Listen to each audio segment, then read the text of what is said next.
Now let's look at hyperkalemia, a life-threatening disorder that can result in cardiac arrest and death when diagnosed and treated late. Hyperkalemia is defined as a serum potassium higher than 5 milliequivalents per liter.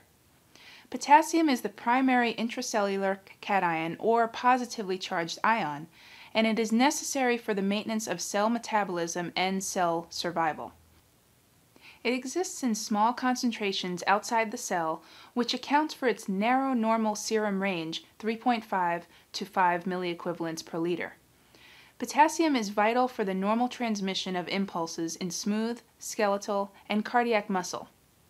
Hyperkalemia that is undiagnosed can result in death, especially when the onset is rapid. A serum potassium of 7 milliequivalents per liter or higher requires emergent attention. What are the 4 major causes of hyperkalemia?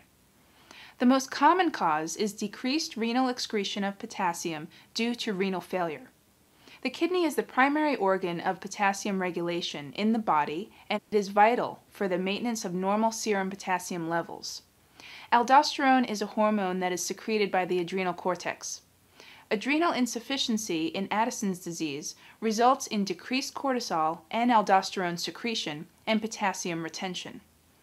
Hyperkalemia can also be caused by excessive dietary intake, but it is uncommon unless renal function is impaired. Shifts of potassium from the intracellular space to the extracellular space can cause hyperkalemia. This can result from cell destruction, alterations in insulin production, and acidemia. Keep in mind that pseudo-hyperkalemia, a false serum potassium elevation, is likely if the blood in the specimen tube was hemolyzed. If the accuracy of the laboratory result is questionable, the specimen should be redrawn and a heparinized collecting tube used. Identification of risk factors is the key to delivering safe and effective care for clients prone to developing hyperkalemia. While this is true for all electrolyte disorders, the risk of death with acute potassium elevations is very high and compounds the need for early intervention and treatment.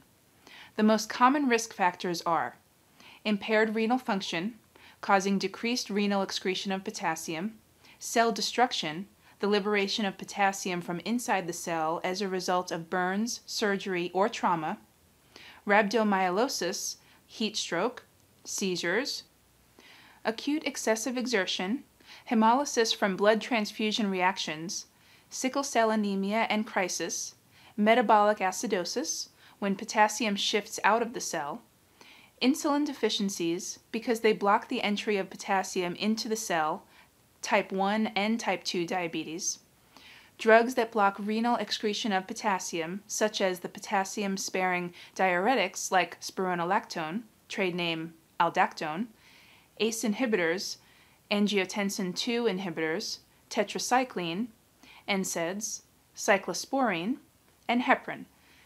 Increased dietary ingestion of potassium from herbal supplements, salt substitutes, low-sodium diets because they can be high in potassium, increased consumption of bananas and citrus fruit, and alternative food choices common among those who have eating disorders, and Addison's disease, due to decreased cortisol and aldosterone secretion. The signs and symptoms of hyperkalemia are nonspecific, although they are usually muscular or cardiovascular in origin. Fatigue and weakness are often the earliest signs. What are some other signs and symptoms? Nausea, diarrhea, abdominal pain, paresthesis, such as numbness and tingling, muscle weakness, flaccid paralysis, vital sign changes, specifically tachypnea due to respiratory muscle weakness, and bradycardia, ECG changes, including complete heart block, peaked T waves, prolonged PR intervals, widened QRS complexes, loss of P waves due to sinus node arrest, idioventricular rhythm, asystole, ventricular fibrillation or ventricular tachycardia, oliguria, anuria, and a fixed specific gravity. The diagnosis of hyperkalemia cannot be based on physical findings alone, because the signs and symptoms are so nonspecific. Serum potassium levels and monitoring for hyperkalemia-induced ECG changes provide direction for management of the imbalance. BUN and serum creatinine should be assessed with regular frequency. In high-risk clients, elevations in either of these tests can indicate renal insufficiency and renal failure. Serum creatinine is more indicative of renal dysfunction than BUN is. Hemoglobin, hematocrit, and creatinine kinase are blood tests helpful in identifying hemolysis. An arterial blood gas analysis will determine the client's pH, and blood sugar analysis provides information about diabetes control. Management of hyperkalemia depends on the severity of the elevation and the rapidity of onset. An acute onset of hyperkalemia can be life-threatening. A serum potassium higher than 5.5 milliequivalents per liter indicates administration of drugs that increase potassium elimination or move extracellular potassium to the inside of the cell.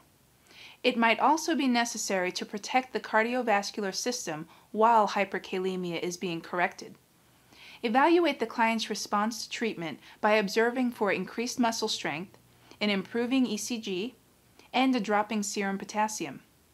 Some of the therapies used in the treatment of hyperkalemia are hypertonic dextrose and regular insulin IV to shift potassium into the cell, sodium bicarbonate IV to shift potassium into the cell, calcium gluconate IV to protect the heart, beta agonist administration IV, sodium polystyrene sulfonate, trade name Kexalate, orally, NG, or via enema for potassium elimination in the bowel, and hemodialysis to eliminate potassium from the bloodstream.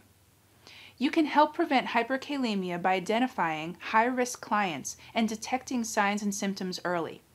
Additional strategies for prevention are to evaluate serum potassium levels frequently in high-risk clients, monitor urine output, daily weight, and intake and output.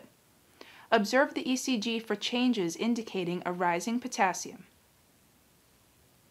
Perform and document a thorough neuromuscular assessment so that you can spot changes in baseline assessment findings early. Hyperkalemia is a life-threatening imbalance that can result in cardiac arrest and death if not recognized and treated early. Client safety depends on your comprehensive use of the nursing process, early detection, and intervention.